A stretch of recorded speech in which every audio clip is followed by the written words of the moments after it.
Morning. You see that over there? Brock's gonna take our disc to Berkey today because, well, we got to get those corn stalks disc down, and while we're down there shelling and kind of slow pace because we got to move corn, it's a good time to jump in the tillage tractor and get something done. And it's a lot harder if it's here than if it's there. So we're gonna do that and start working those down.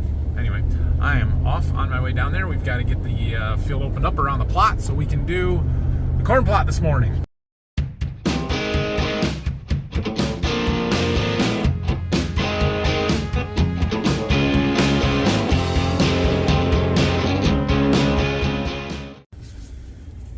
Quick pit stop on my way to Berkey. Got my sticker. We voted our fire department. It's the first time voting there since we moved. Well, Phil's still here. He's transferring corn, it sounds like, out of one of the bins or something. We're going to check in with him and head over and get working on our plot. This is what we've opened up last night. So my plot is up here that we've got to do. I got to do a couple of rounds here along the road, kind of a buffer, and then I've got end rows about halfway across these rows that we cut it off there. This plot here, I don't know where it starts, maybe right here.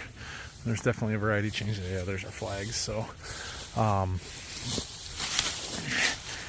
99A37. I don't even know what this, no, I don't know. But anyway, so we're probably gonna peel off a little bit across the rows on this first one here, and then we'll have to get that started up. So I got to empty the cart from last night, and we've got to, like I said, get opened up around it, and then we can get started with it. It's gonna be slow going here this morning, but that's okay. That was by design. Well, I just unloaded the cart from the stuff last night, and wouldn't you know it, the U-Harvest just didn't record the load. Fantastic. It was 50,160 pounds, but better write that down because it isn't going to remember it. Look what we found last night. Got some wire. I don't know where that came from, but couldn't have been there for very long. It's going to be a problem, though. Well, I got a big chunk of it off, but it is wrapped up on that snap and roll real good. So I'm either going to have to get some wire cutters, or we're going to try and reverse it and see what happens if it unwinds a little bit, but I somehow doubt it. Well, it's loose. It kind of pushed itself off, but I can't get it out of there. We're gonna have to take this stripper plate off, and the 18mm 3/8 drive socket that I have I don't have enough leverage, so I gotta run back to the farm over there and grab some better tools. I have no idea where that would have came from. There's no fence around any of these. My best guess is it blew across the road and was part of all that fodder that we were combining yesterday. I don't know. Well, I didn't get this off, but we went and got some wire cutters, and I was able to cut it all out. I think we got it all. I don't know how much it chewed up by snap and rolls. I don't know if this damage here is from that or not, but they look to be relatively okay. There's the pile that I got out of the snap and roll, plus the big piece we took off the snout. Okay, I think we're good to go. Now we can get rolling here.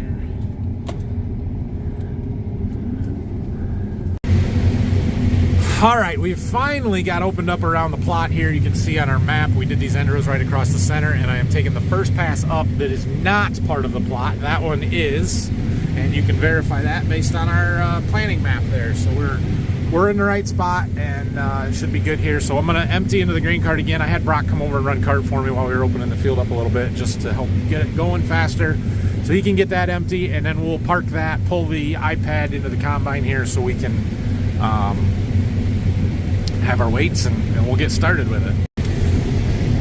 So here we go with the plot. So we are starting on the early maturity side. This first one is a 99 day.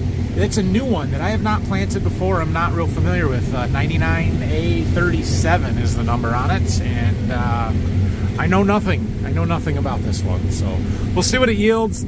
I fully expect the full season maturities to do much better than the early maturities, because that's what I see every single time, over and over and over again. So this one does have the benefit of no coon damage. A lot of times the early stuff, the coons destroy it, so it's no good anyway, but it appears to be just fine.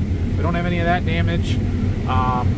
We go from the 99 day up to 111 day in this plot. That 111 days had a heck of a year. I kind of expect it to win this again, but we will see. So we got our sample of that, and it is dry.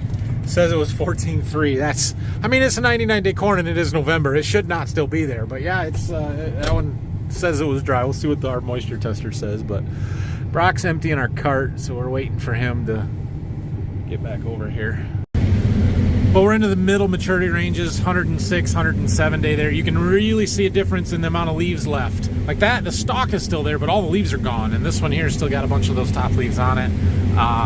That hybrid over there is one that has been my major disappointment this year. We'll see how it does. They'll probably win the plot now that I said that. But that one's on the chopping block for not being used anymore. This one is a potential replacement, so I'm really curious to see how these two do. We're in that 107 day now. They're like twigs with ears on them. I mean, there's just no leaf tissue hardly left at all. It's clean coming into combine. You know, that's nice. But this is the one that's got that silk balling issue on the ears that it just hasn't been very good. Okay, last entry of the plot and we'll be done. Our grain cart is full. I've got to go empty that. The trucks are across the road because the bridge getting in here is pretty narrow and it's hard to get trucks in and out, so we just park them across the road and cart it over there. But we'll go get that empty when we're done. Then we can unload this one and get it weighed, and then we've got to go and get all our samples tested and see where we're at. Plus it's lunchtime, and we'll have enough corn we can at least get one, if not both of the dryers fired up here. And yeah, keep moving. Dad's on his way down. He'll be here in a little bit. Brock's over there across the road with the disc, making progress there. So I think the plan here this afternoon is to have Dad and Brock run the combine grain cart, and I will jump in the trucks and keep them moving on that end. Plot's done. We've got both of these trucks loaded, so we got to go unload them anyway. Brock's going to take one back. I'm going to grab the other one.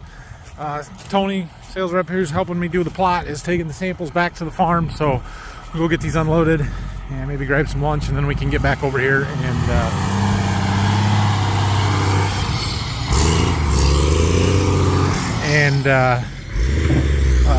keep selling car.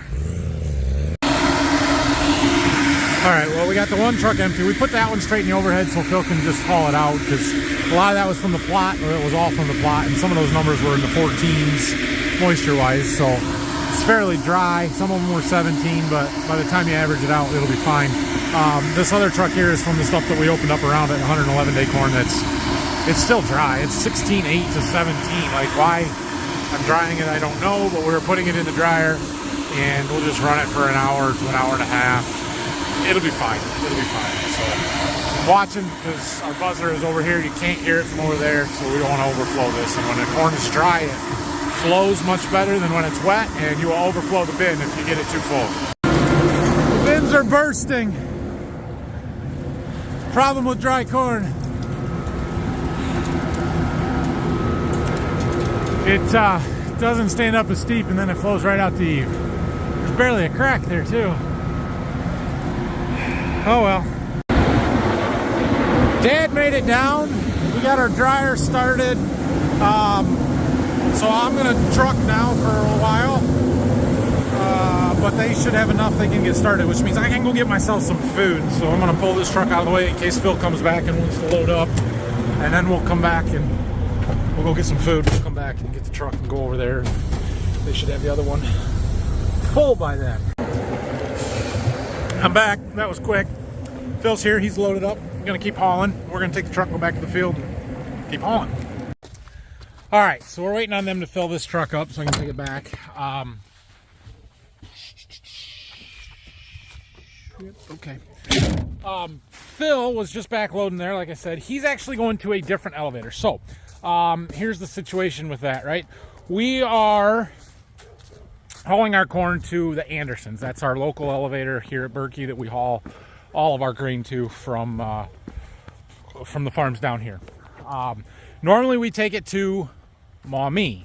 Maumee is a suburb of Toledo, and there's two Andersons locations in Toledo there that you can go to. You can go to the river, which is on the river, the Maumee River, which they can load barges and take them out through Lake Erie exports, or Maumee, which is another big facility, but not right on the river. I don't know, I haven't been there, or at least not for 10 years probably. However, Maumee is a lot easier to get to than the river. Phil doesn't like going down there because it's kind of downtown. You got to go on the expressways. It's not a pleasant trip. So anyway, Maumee, where we've been going, closed at noon today. Noon. It's 1:50. He also has been waiting in some extremely long lines there. He was there for, I think, 3 hours for one trip last night. It's just taking a long time. So he's going to start hauling to Matamora. Toledo, Matamora. Okay. And so they're smaller, small town elevator, easier to get to. Don't pay quite as good. We're going to lose a little bit on basis, but we can keep it moving. Otherwise, he would be done hauling today and we'd have to shut down. So for a few loads, it's okay. He's going to keep going there. Point being that I'm trying to make is that it's closer to the field for him here than it is to the farm. I'm going to try and have trucks loaded up ready for him so that he can just come in, switch trucks and go. Make sense? It makes sense. It does. Dad is finishing up some of the short rows down there from the other side of where my plot was, because my plot rows didn't go all the way across the field. So he's working on those, and then there's rows along the road out there once they pass the house lot. And there's 60 acres in this field total. We had not quite 10 done when I got done with the plot. So whether we can get through another 50 done today or not, I don't know. Maybe. We'll find out. Got my... He wasn't hogging the combine seat so much. I promise not to yell at you. Most of the time it's my fault. Oh, I'm no fault. I've got my Midland radio on here so I can listen. They don't know that. And Dad just comes on and says, we need a little practice here, Brock. Yeah. They must have spilled some corn. I'll do the north end rows there while you're taking it back up to the truck. Good.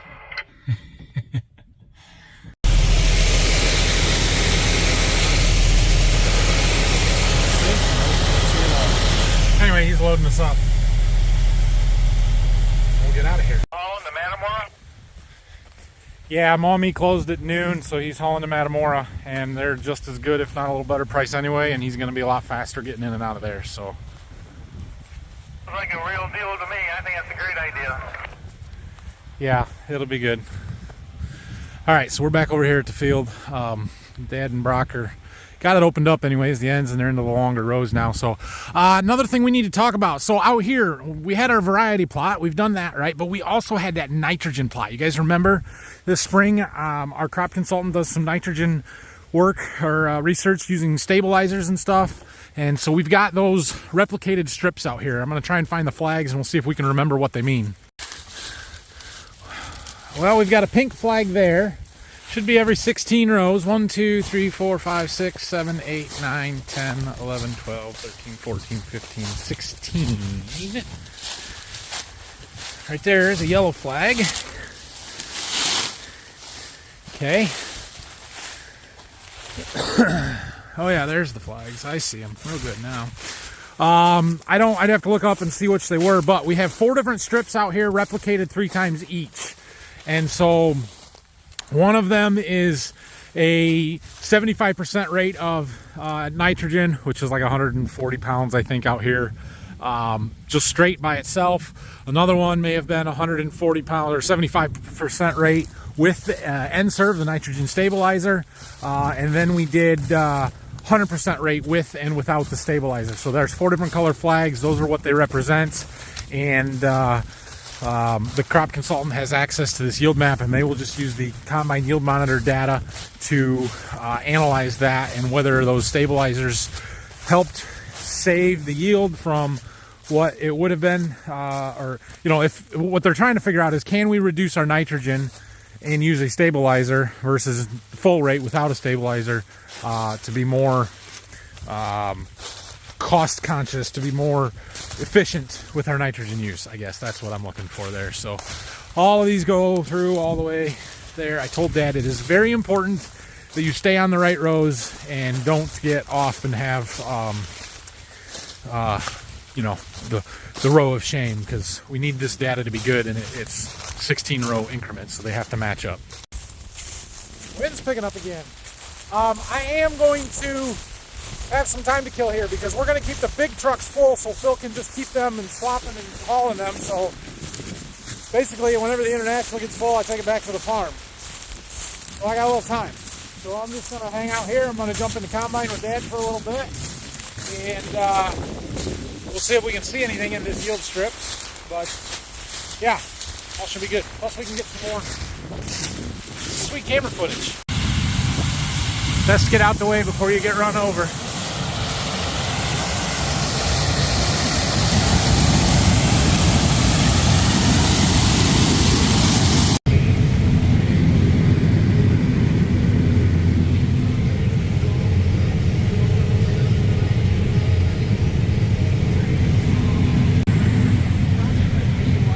I guess we gotta go. There's definitely some strips here. Definitely showing up our nitrogen. We'll have to analyze that later, but yeah, it's making a difference.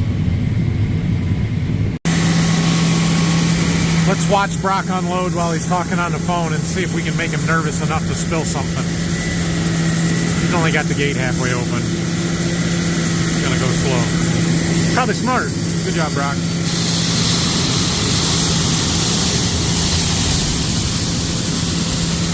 Comes the dust, so we can't see anything.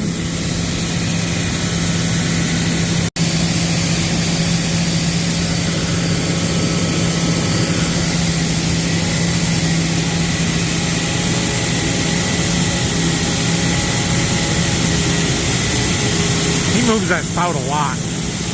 Like, I get it set, and that's pretty much it. He's moving it all over the place. Better get out of the way here, I suppose.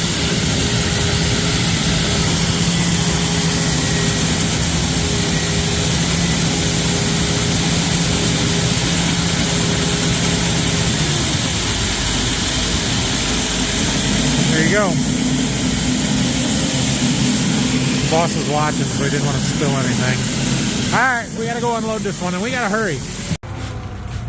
Phil should be back relatively soon, but he doesn't have anywhere else to dump trucks because the other one there is full. So Phil can take it when he gets back. Never mind, we're good. We don't have to hurry that much. Dryer's running. The other one that we started the last time is done. Like, we're way keeping up here. And we don't even really need to be trying this. It's alright. That one, the one hopper, the back hopper, 16.3 it tested. That's fantastic. So the more Phil can haul straight in out of the field, the better.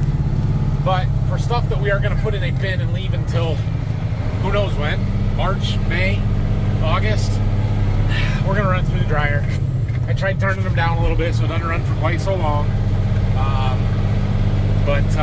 Yeah, it's fine. So we're going to head back over to the field. They're not going to need this truck for a while, or not going to have it full for a while. So rather than jumping in with Dad this time, I think I'll try and be productive and we'll jump in the disc. We'll get some tillage done. Maybe we can get that field done tonight. All right. So Brock brought our disc down with the 8430 here this morning. He did, I don't know, he's got more than half of this field done, or maybe half of it or so. A couple of things that I don't like, and just looking at the job that it's doing. One, his track spacing is too wide because there's a strip between every class that's not taken out. So we're going to narrow up the track spacing, and we're going to try and set it down a little bit. The depth, there's a depth adjustment handle here, and we're going to try and make it go a little deeper. Somehow A is deeper than B. I don't understand how that works, but it's, yeah. Anyway, let's go.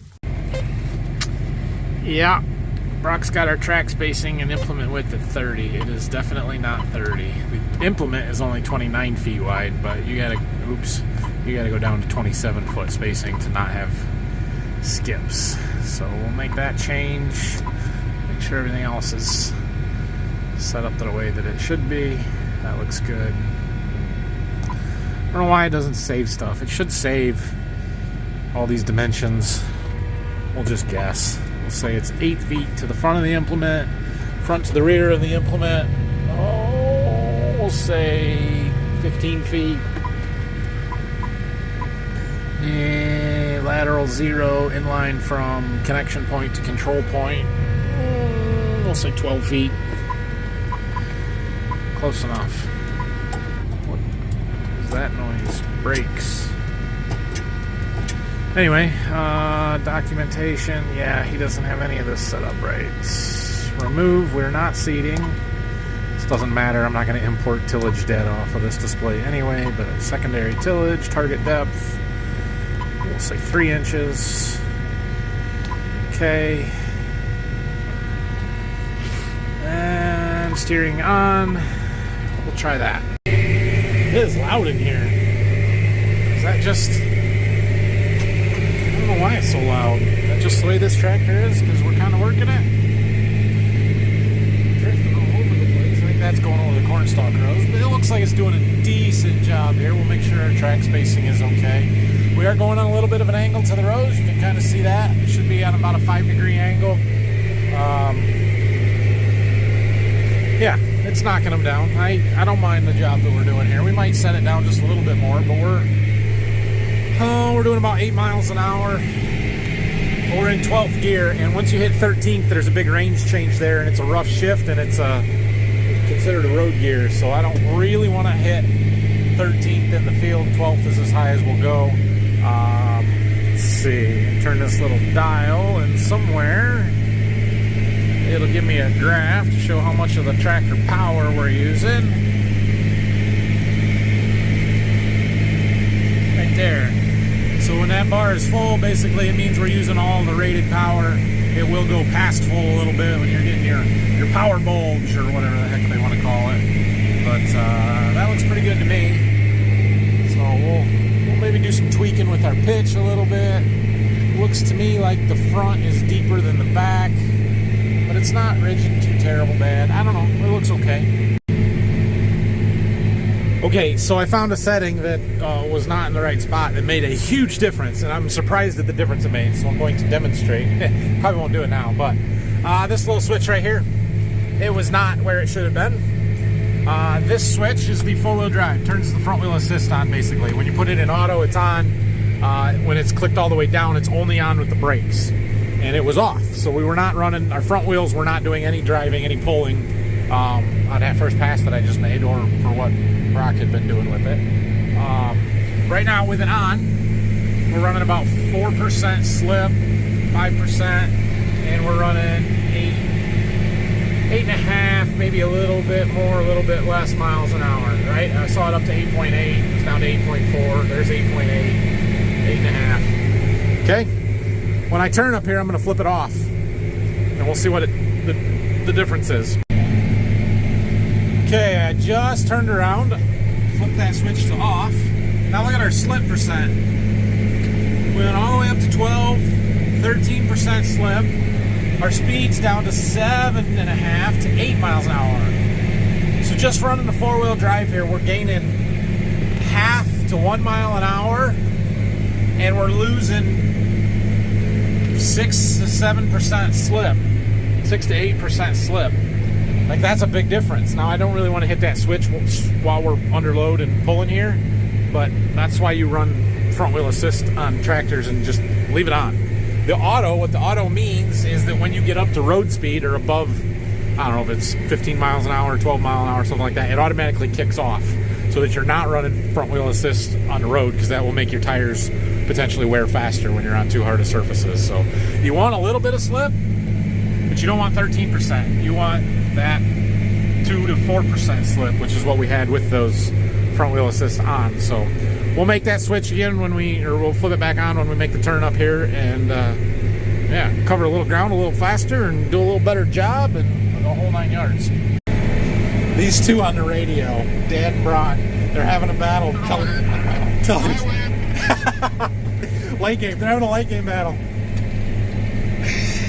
Brock, Dad comes on the radio. He's like, "Come on, Brock, turn your lights on." Brock's like, "No, not until you do." I wish I would have caught it. Thing is, they both have their lights on, and I don't, so I think I win. I think I win tonight. Oh, there's a neighbor over there. Oh. Oh my, look at that moon coming up. Oh, I wish it did it justice. It does not even close. It's huge. All right, well, I got this field done except for these ends. I'm kind of making a pass right now, but we're gonna hold off on doing these ends because we're still loading trucks out here. So I'm just gonna pull up towards the back behind them there, and we're gonna jump across the road. There's no reason we can't start into the field that they're combining right now, so I guess we'll do that. Although this truck's gotta be getting close to having another truckload to go back to the farm. All right, Brock just finished filling that international truck, so we got 2 full ones there. Phil should be back soon, so I'm not too worried about him not having anywhere to go with stuff. And they can't have a ton left over there, but we're gonna shut this down and go empty a truck. So I think we got more done than I thought we would before we got that truck full.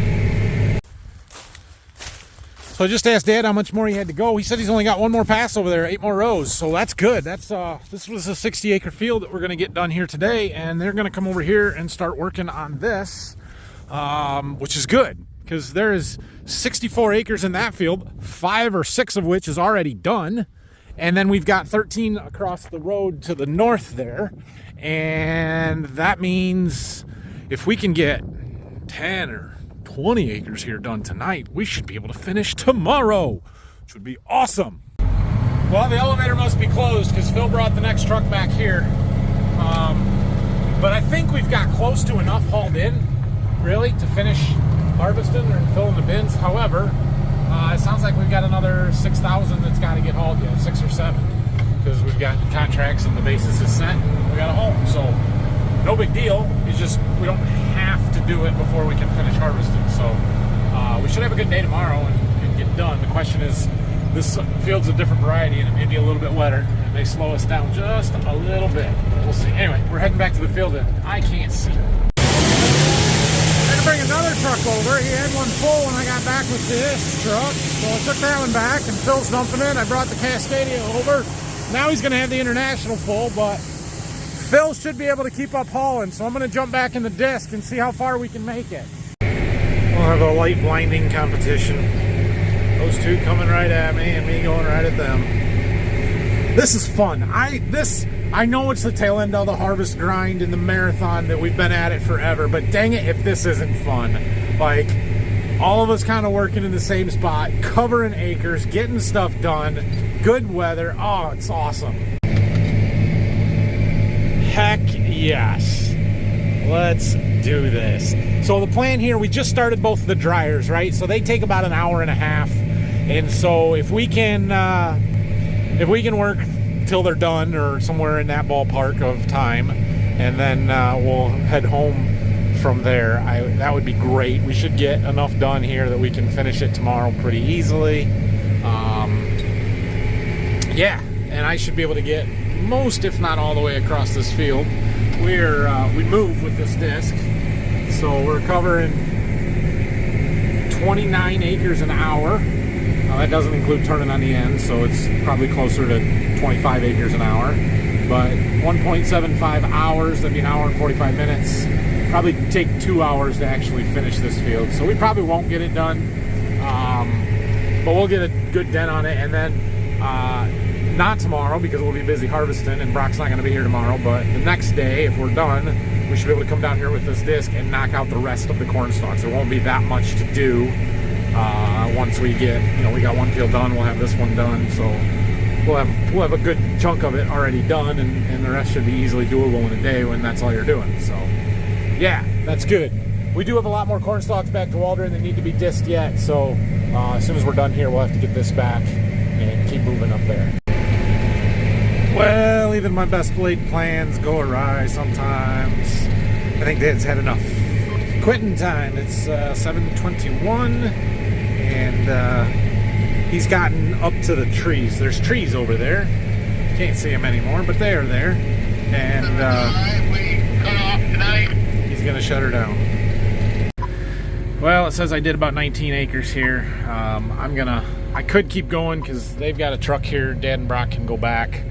But we're just gonna have one full truck and then just a little bit on the other one there. So I think I'll just take that truck back to the farm here and and we'll see what Phil wants to do. We're just gonna have to sit around and wait a little bit.